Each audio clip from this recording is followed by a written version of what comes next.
Breck Stout's Nero Wolfe, Before I Die, a full cast dramatization.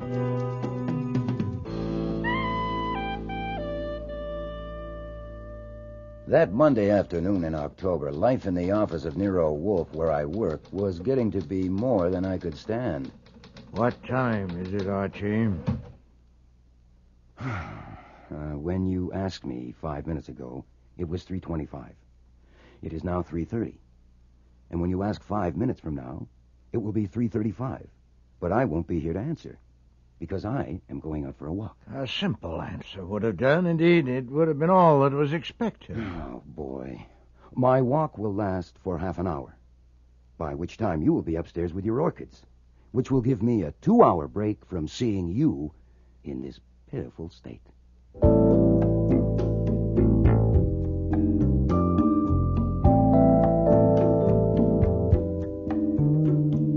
I wasn't blaming him.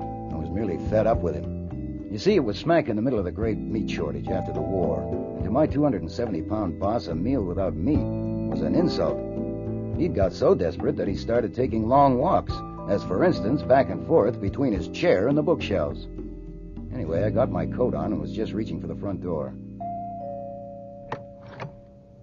Your name's Archie Goodwin. Thanks. How much do I weigh? Come on out. Guy here in a car wants to see you. The black Cadillac. Yeah.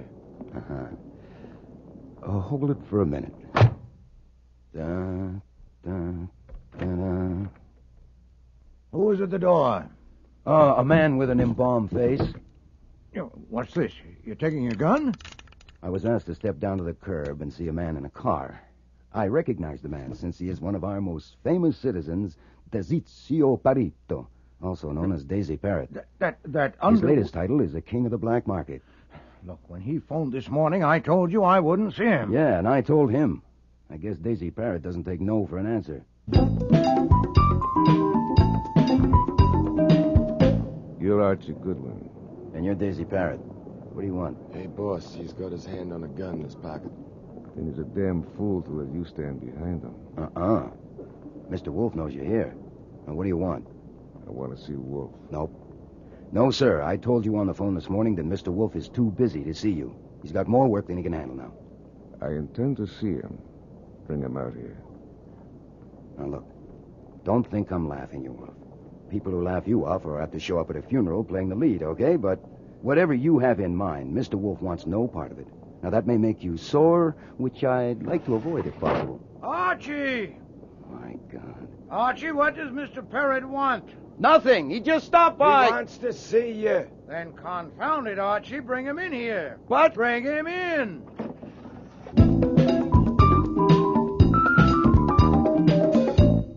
Be seated, Mr. Parrott. I don't like it in here. I've got something private for you. Come out and sit in my car. Oh, I rarely leave my house. I do like it here. I'd be an idiot to leave this chair made to fit me. Okay, Goodwin. You go out and sit in my car. No, sir. I do nothing without Mr. Goodwin. You might make exceptions. This might be a good exception to start with. No, sir. Please sit down. Even if you decide against entrusting secrets to Mr. Goodwin and me, there's a little matter I'd like to discuss with you. What do you want to discuss? Well, in my own field, I am an expert. I sell expert information, advice, and services. I understand that you are also an expert in a different field. Presumably, you know where certain things are and how they may be got. I am, on the whole, a respectable and virtuous citizen, but like everyone else, I have my smudges. Where is some meat? You want a slice of the meat racket? No. I want slices of beef and pork. I want some meat to eat. Lamb, veal. Oh, you're just hungry. Yes, I am. Goodwin. Ring Lincoln 63232 between 7 and 10 in the morning and ask for Tom. Use my name. Thank you, sir. Now for your business. Mr. Goodwin told you on the phone this morning that I was too busy to see you. Of course, that was flummery. What was in his mind was that while the occupational hazards are relatively high in the detective business, in your business they're substantially higher, and the combination of the two would be inadvisable. I must admit regretfully that I agree with him. It would be foolish for you to entrust me with secrets only to be told that I can't undertake a job for you, so I tell you in advance I'm sorry. I need help. Doubtless, or you wouldn't have taken... I don't often need help, but when I do, I get the best there is, and I pay for what I get. There. 50 C's. $5,000. That will do for a start.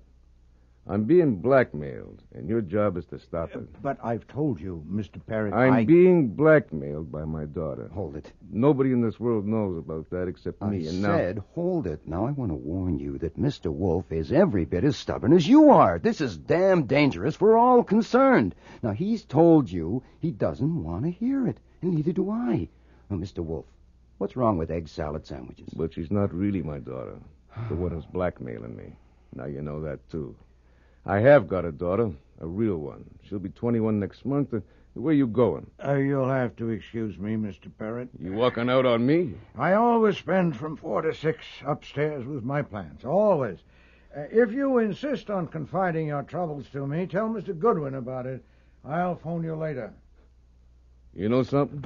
Tu sai pazzo. Huh? You're crazy, both of you. What's that gun in your hand for? Crazy as bedbugs. Okay, tell me about it. When my kid was just a baby, I got sent up the river for a long spell, and while I was there, her mother died. It took me nearly 5 years before I found the kid, never mind how. And by then, I decided it wasn't safe for her to know who her father was, or for anyone to know I had a kid. So I found a way to send money to her, keep her in schools and all. Uh-huh. And I got reports on her every 3 months, and everything was okay. It was working just fine till Thumbs Meeker bitched it up. Thumbs Meeker? You heard of him? I've heard of him. And now he got his name. Yeah, Thumbs sent a punk to tell me that if there was any little favor he could do for my daughter, just let him know. Capiche? It was his way of saying he'd found out and he could put the screws on you. Yeah, but he hadn't. I mean, he found out I had a daughter, but he hadn't found her yet. So I had to stop. There's only one thing in the world I'm afraid of, Goodwin. Huh? That someone will find my daughter and tell her the truth. It's ruined my life having a daughter. Where she's concerned, I can't think straight, and I can't act straight. I mean, look at my coming here and spelling this. Worse yet, look what I did a year ago, April. I rented a penthouse, and I brought a girl there to act as my daughter. I knew it was dumb, but my brains wouldn't work, and I did it. Why? To draw Thumbs Meeker off. If he thought that was my daughter living in the penthouse with me, naturally he wouldn't look for her in other places, especially in colleges. Ah. I thought it would keep my secret sewed up. Everything seemed fine for a few months. Then the little bitch put the pliers on me. The phony daughter started blackmailing you? Yeah. First in small amounts. Then every month it got bigger. So far she's into me for $25,000. I don't get it. What? Well, how do I put this? Most people would wonder, with your reputation, why she hasn't had an accident, like getting in the way of flying pieces of metal or something. Ah, that's all exaggerated. Yeah. Rumors start and everyone believes them. Uh-huh. Well, why didn't you handle her or have her handled? My daughter? My own daughter? Wait, she isn't. As far as everyone knows she is. I would have to do it myself, and even then it would have to be very risky. She's got it all figured out. What if she disappears? How would Thumbs Meeker dope? I'd be right back where I started. They'd be looking for trails again. I've looked at it from all angles, and it's no go. Then you're stuck with an expensive daughter. Like hell I am. Last night she hit me for $50,000. That settles it. I've got to have help. I picked on Nero Wolfe, but from what I know of him, he's got brains, and mine won't work on this. That $5,000 is just for a start. I'll pay what it's worth, and it's worth plenty. Look, he won't touch it. Her name as my daughter is Violet Parrott. Her real name is Angelina Murphy. She was on the jump in Salt Lake from a rolling and cleaning charge. I went out there and got her myself. You see, I doped it that I'd have her sewed up because the Salt Lake Fuzz would like to have her back if she got tricky. But it didn't take her long to realize that I couldn't unload her. Okay. You'll have to deal with her. Is it true Wolf never leaves the house? Absolutely true. So you see... Violet will be here at 9 o'clock tonight. Mr. Wolfe will have to call you. Now, After I'll tell him he's what... seen Violet, there's another job he'll have to do. With my real daughter. He'll have to be very careful. Look, that can wait Her until name's Beulah. Beulah Page. I'll write her address down for you. Look, Mr. Parrott, there's no Hey, point. Goodwin. Yeah? I know I can trust you. I'll be in touch. Ciao.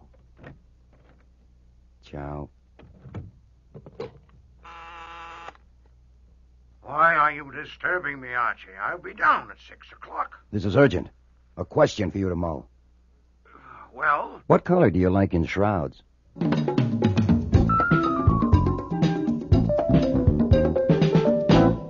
Beulah Page. This address is near Columbia University, less than half an hour away. Yes, sir. Get her. Now, if possible. But Parrott said... We don't even know there is a daughter. All we have is what Parrott told us.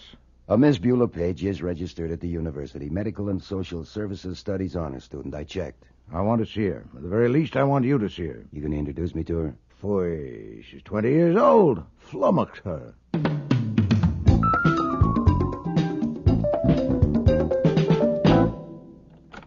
Hello. Hi there. I'm looking for Miss Beulah Page. Well, you found her. Are you a preacher?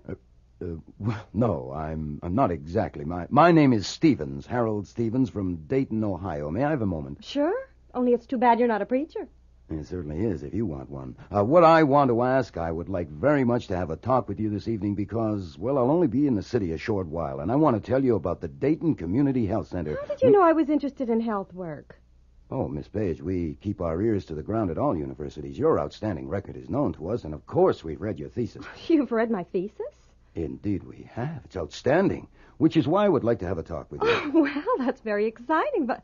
Oh, come in, please. Thank you. This is Mr. Shane, Morton Shane. Mr. Stevens, is it? Harold Stevens, how do you do? Hello. Oh, well, I've got to tell him, Mort. The reason I asked you if you were a preacher. Oh, yes. Because we're going to be married. Well. We just decided to, just before you knocked on the door, so you see, you're the first to know. Congratulations. You're tiddly. Oh, no, I'm not. I'm happy. And if I'm a little tiddly, it's your fault. Oh, wait a minute. Who made the cocktail? Hasn't a girl got a right to make cocktails when she's engaged, Mr. Stevens? Oh, wait, there's a little left. You are good luck. You have to have one with us. Well, wait a minute. Wait, I've got a better idea. Now, I ought to be ashamed of myself for busting in on your celebration, especially right at dinner time. Why not let me help you go on celebrating? How about a betrothal dinner? Well, I don't know. Oh, that sounds just great. Morton, it's fate. Look, I'm staying with a friend in town who happens to be a very famous man, and he's also very hospitable. I'll call him up right now and tell him we're coming, all right? Well, after all, What's we're he utter famous for? strangers. Who is Now, he? come on. He's Nero Wolfe, the detective. I've known him for years. Oh, and I'm Morton, sure... let's go have dinner with Mr. Wolfe. Oh, please. You can't refuse my first request as your bride-to-be. Beulah. Oh, let's make him go, Mr. Stevens. He has a strong sense of propriety because he's in his last year at law school. He thinks lawyers are the guardians of everything from social conventions to moral righteousness. Not righteousness, right? There, he accepts. Let's go.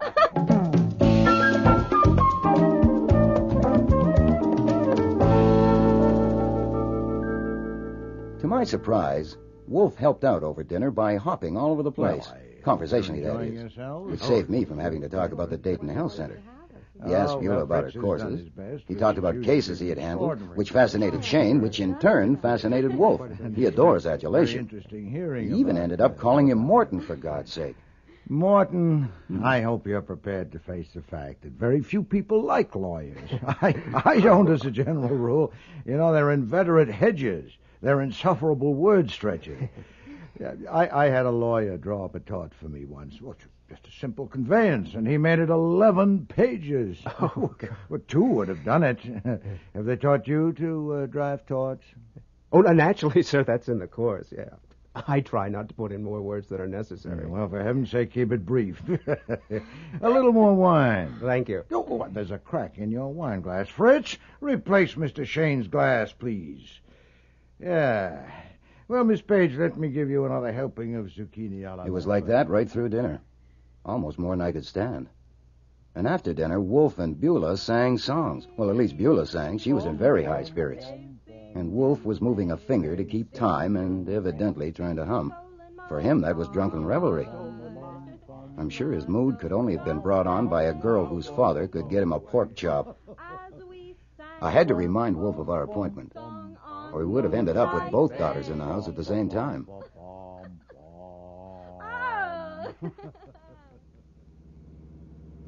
I